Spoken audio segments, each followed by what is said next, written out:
আসসালামু আলাইকুম। কেমন আছেন সবাই? আশা করি সবাই ভালো আছেন। আলহামদুলিল্লাহ আমরাও ভালো আছি। চলে আসছি আরেকটা ভিডিও নিয়ে। তো আজ আমি দুপুরে রান্নাবান্নার থেকে শুরু করতেছি। দুপুরে যেগুলো রান্না করব, আচ্ছা, বাচ্চা থাকলে একটা মায়ের কাজের গোছাল থাকে না।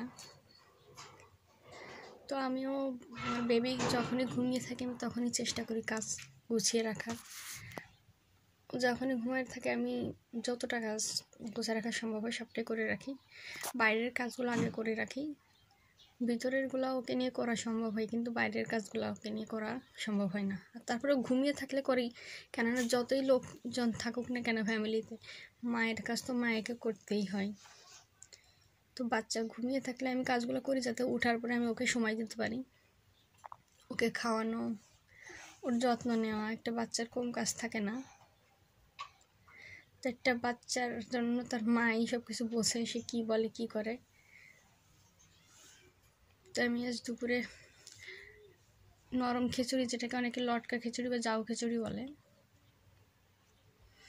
ওটা রান্না করব।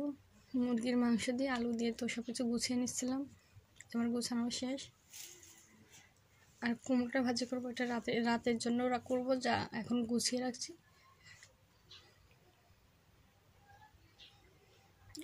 বাবুর কাপড় চাপড় ধোয়, কাজগুলো আমার শেষ হয়ে গেছে, টুকটাক সব কাজ শেষ, শুধু এখন রান্নাটা শেষ করে নেব। একটা বাচ্চার মাকে যদি কখনো কেউ বলে যে তুমি সারাদিন কি কাজ করো, এর থেকে কষ্টের বা কঠিন প্রশ্ন আর কিছুই তার কাছে হয় না। একটা বাচ্চার মা সারাদিন কিচ্ছু করবে না, শুধু বাচ্চার দেখাশোনা করবে, এটাই তার কাছে অনেক হয়ে যায়। একটা বাচ্চার মায়ের মানসিক শারীরিক সব দিক দিয়েই অনেক পরিশ্রম যায়।